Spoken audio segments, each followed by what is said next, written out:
Okay, Roy. It was long for Miss Roberta. Roberta. Yes. Ready, fire, Yes. aim. Okay. Agnieszka, it's my great honor to welcome you to Texas. Thank you. Pleasure to be here. Is it your first time here? Actually, yes. I've been on the airport, I think. Oh, Dallas, everybody Dallas has. Airport, yes, and Houston Airport, but never inside of the state, really. Yes. And you're here, of course, in connection with Washington Square. I must congratulate you on a magnificent, beautiful film. At the end of it, I said, okay, start it over again. I want to see it again right now. Thank you, Bobbie. You can go and see it another time. Why not? I I'm shall. really pleased. I shall. That has always been a favorite play, and then the William Wyler movie was a favorite movie of mine. So I came to your project with open arms, shall we say. But I'm sure that many people will wonder why another heiress, because that film, the 1949 film, was very popular. Yeah. I was lucky enough that I didn't know the older film before I received the script for Washington Square. It wasn't such a big classic. I don't know for some reason it was such a classic in Europe, and I never crossed this movie on my ways. And I had this like kind of the innocent ignorance, arrogance. I'm so sorry. I'm so sorry. I Okay. forgot that radio. It's off. And I had. Excuse me. We can make an edit. Just start with in your innocence, that part. Okay. And I had, the kind of the innocent arrogance, which helped me to do my own version without being too worried. But before deciding, I watched the theater play, the production on Broadway, and the William Wyler movie, and I liked it very much. But I found that what I want to do is so different, from the eras, from what was done in 40s, that I can try to do it again. My approach was on one side much more realistic. I think the reconstruction, the revival of the life in New York in middle century, and all the social and architectural background to the story was for me very important. And on the stage, of course, very staged. In Wyler's movie, it is very theatrical. And also, the play changed, I think, Henry James' philosophy in some way. The conclusion of the character is different. And I wanted to come back to the source. I think that my treatment is more faithful to James' novel that the play was. The cast is so good, so good. Jennifer Jason Leigh, one of my favorite people, Maggie Smith, who doesn't love Maggie Smith, Yeah. and Albert Finney, and then the young actor, Young Ben actor who's Chaplin. very good, Ben Chaplin. Tell me, in casting now, exactly how you went about it and how these particular people ended up with the roles. Well, it's always very intuitive process to me, very important, because the cast decides about the emotions and truthfulness of my movie, and you can completely change the movie with the cast, with a different cast. Suddenly this movie has completely different impact on the people and means something different. And I started with Catherine, because that is the beauty and the center of the story. And I met Jennifer. I met many actresses, actually, because many actresses were interested to have this part. I didn't have no one really particular in mind. I knew that I need very good actress, but I knew also that I need somebody who had this kind of the pureness and soulfulness, not only to play it, but really to have it, inside, to have this kind of the quality. And I met Jennifer. I was surprised because I love her. I think that she's a wonderful actress, and I always thought that. But she mostly played such a angry, tortured characters that I thought that she's like that in person.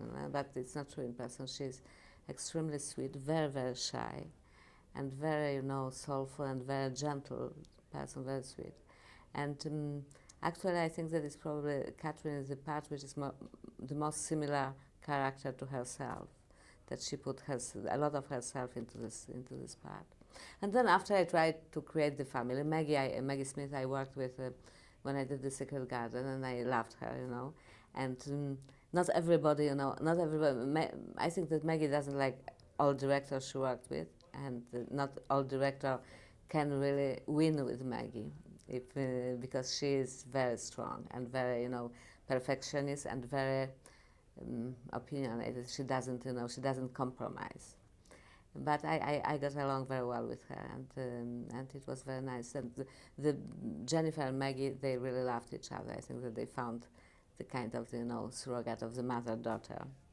And Albert Finney, it was for me like little personal victory, because when I was very young, I was like 14, 15, I watched several times Tom Jones, and I was just in love with this movie, which, by the way, is still now, I think, wonderful movie.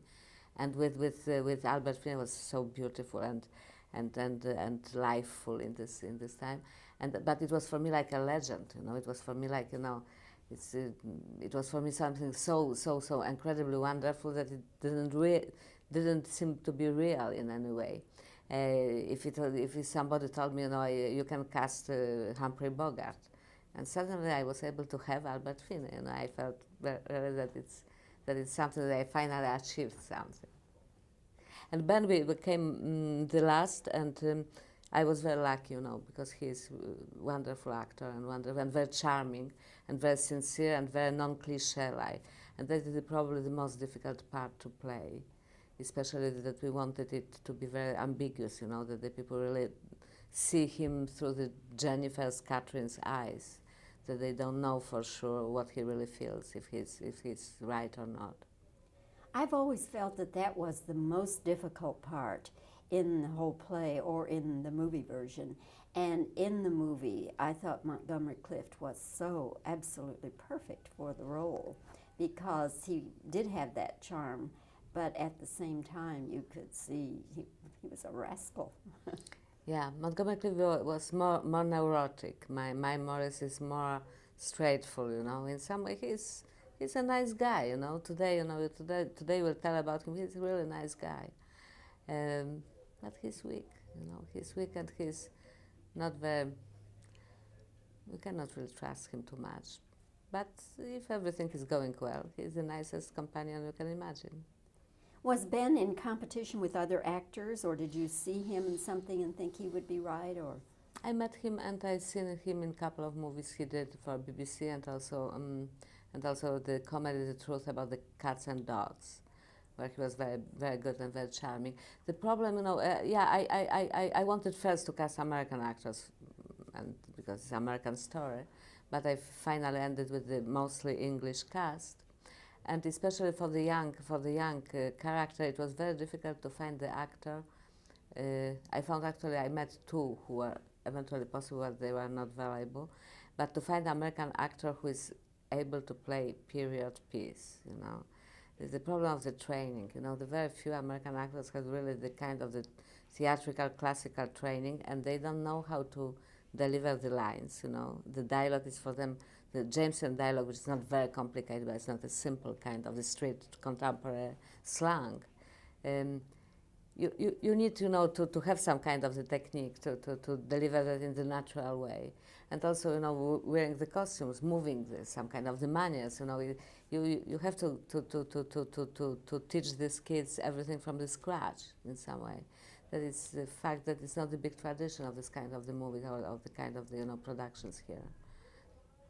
I love this kind of a period movie. I am just, as we say in this country, a sucker for that kind of film.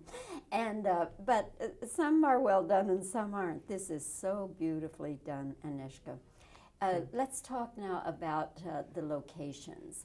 It is my understanding that you filmed mostly in Baltimore. Is that right? Yeah, practically everything in Baltimore, except of the scene down the Alps, which of course I was unable to shoot in Baltimore. There's not any mountains around, but I shot in North California. It was pretty small budget for the studio movie, and we cannot afford to travel abroad. I shot Paris in Baltimore and Alps in Mammoth. The house itself, you used a real house, didn't you? We used mostly a real location, but the parlor we built on the stage, also in Baltimore. It means with the combination of the real and built. And I connected it in pretty smart way that you cannot recognize it. The square is so charming and so beautiful. Now that was a real place, wasn't Yes, it? it's Union Square in Baltimore, which was built in the same time, couple of years later than Washington Square in New York. But wasn't it a job to get the 20th century out of the way?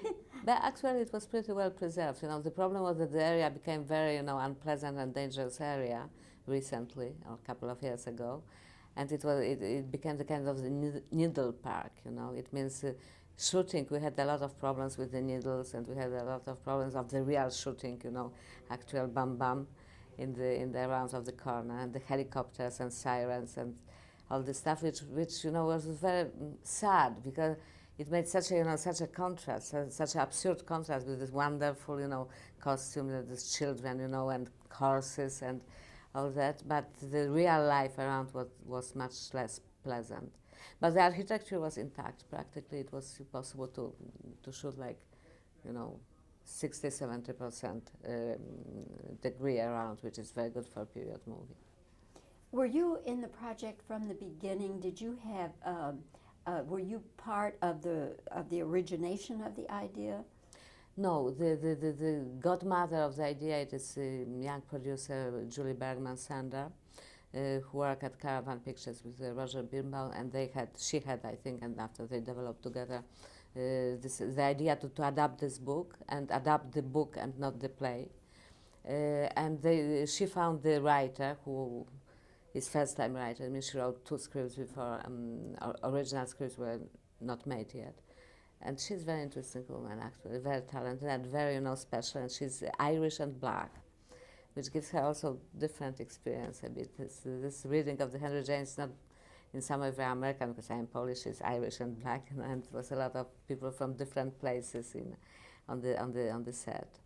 And they did the first draft, and they sent it to me.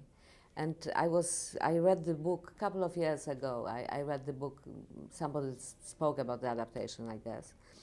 But what really thrilled me in the script, that I had the impression that it's exactly what I wanted to take from the book. It means already the first draft was very promising.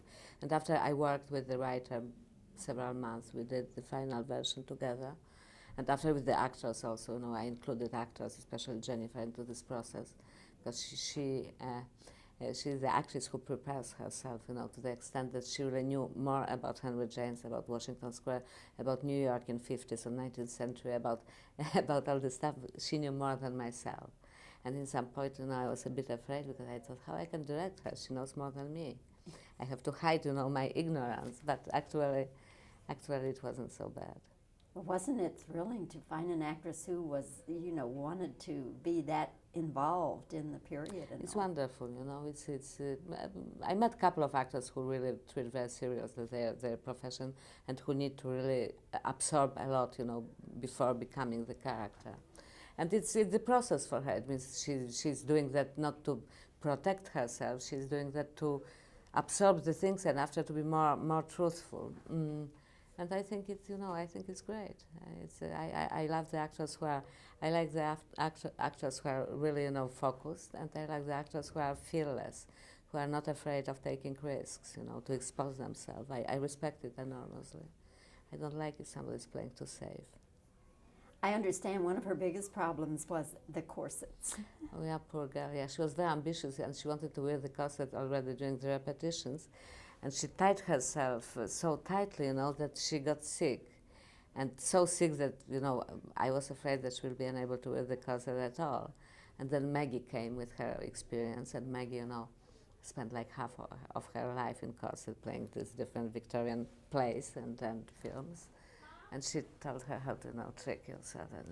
But it was awful, for the women in this time, to be in this corset practically, all days.